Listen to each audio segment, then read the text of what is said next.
tinatirahan ko mga guys. Naglinis naman ako dito sa basurahan mga guys.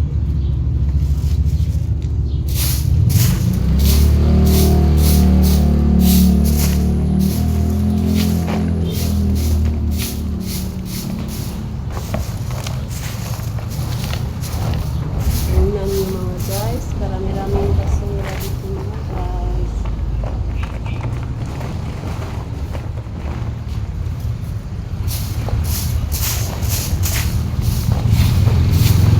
Pasensya na kayo mga guys kasi paulit-ulit itong aking mga video. Pero sarili ko ito mga guys, hindi ako gumagamit ng iba. Maganda po yung totoo para sa aking ginagawa mga guys. Kaya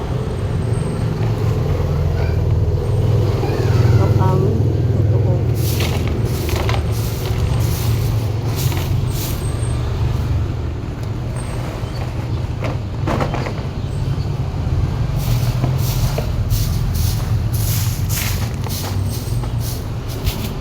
Hanggang dito na lang mga guys. Thank you for watching. Ingat po kayo.